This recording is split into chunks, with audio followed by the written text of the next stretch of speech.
Thank you, Chair. Very much like to welcome Dalton, Harold and Andrea. I suppose here we've got expertise in terms of an Assistant Secretary, Chief Inspector and CEO Designate of the State Examinations Commission. And Andrea, I believe you were also in the Department's Calculated Grades Executive Office. I suppose we're here today to discuss the calculated grades process, number 2, the measures that are in place to review it, 3, to indemnify the students, and 4, preparations for the 2021 Leaving Cert. I understand it was very challenging, and I do pay tribute to what has been delivered this year in terms of students. And I know that that's been done through the help of principals, teachers and students and parents working together, and that you did engage with stakeholder groups in developing this. I very much appreciate that.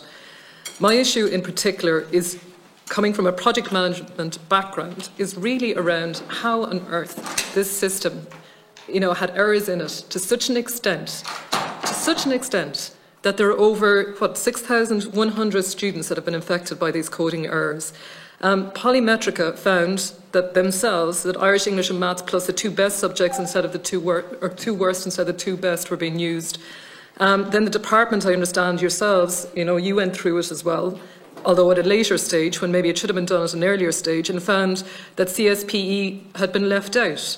And then finally, the educational testing system, again, reviewed it, and they found another 2 errors, that if students hadn't set those 3 subjects and instead took the next best subject instead of an average, that was also an issue. So I'm really shocked here, and the reason I'm shocked is how on earth was it not tested from pure project management background? I mean, was 75,000 the amount that was spent? I mean, do you think as a department that was sufficient for 60,000 students? It appears quite low to me. I suppose, what other costs were there after that? What section of the department had oversight and governance on the systems here? And how many of those students, 485, were offered a place in the CO? How many of them have taken it up? And then I suppose I might stop there and follow up with questions afterwards. Thank you very much. Okay. So maybe if I start, then I might let Dr. Hislop in. Just in relation to the errors again. The errors, there were 3 errors. There was a further issue.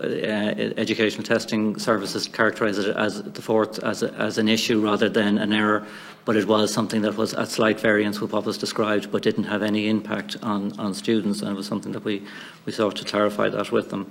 On the 3 errors, though, obviously it was shocking, and it was certainly shocking to us involved to find that out, and to find that out at that point in time. All of the errors occurred in the same small section of code. And that's not to in any way reduce them or excuse them, or not talk about the impact, because the impact for the students involved was significant. And we did everything we could to try and resolve that for the students in as timely a fashion as possible. But they all related to one small section of code. It was described to me as a kind of a family of the coding. It was all around how the junior cycle data was used.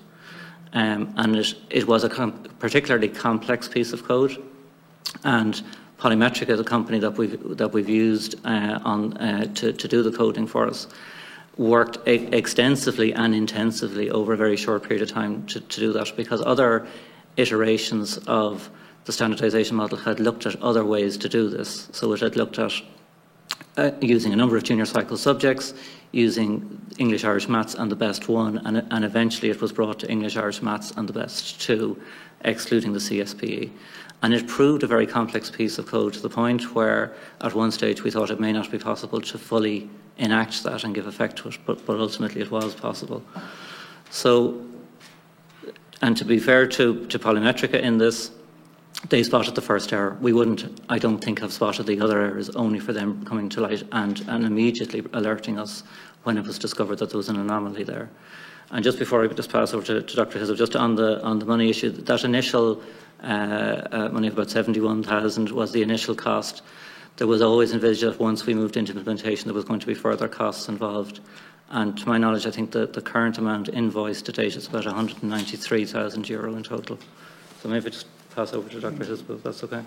Yes, on the 3 errors involved, the 3 errors that were found were all connected with how the data was taken from the data sets dealing with the junior certificate results, and then using it within the mathematical modelling.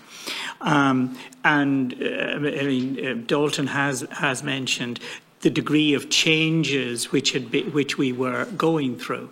We were trying to work out the best way to use that junior cycle data under what was an intensely short time period.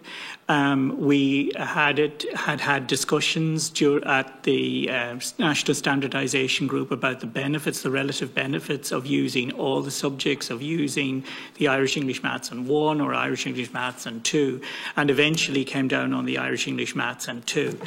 And those discussions were really not possible until we had run the model in a number of times and seen the effects of them.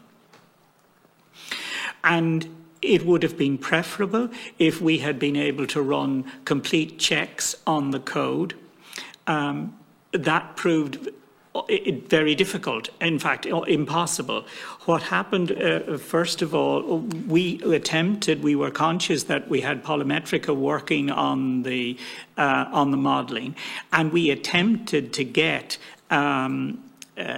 standby or contingency cover for Polymetrica, including the contingency that would have carried out independent checking of the code for us. At the time, it was impossible to get staff. After the approaches we made approaches in the University of Oxford. We also made other approaches. But each of the agencies in the UK and Ireland at the time that would have provided that expertise to us, such as Ofqual or the Scottish Qualifications Authority or the Welsh equivalent, each of them were taken up with their own calculated grades process and were also hoovering up the international expertises to do it.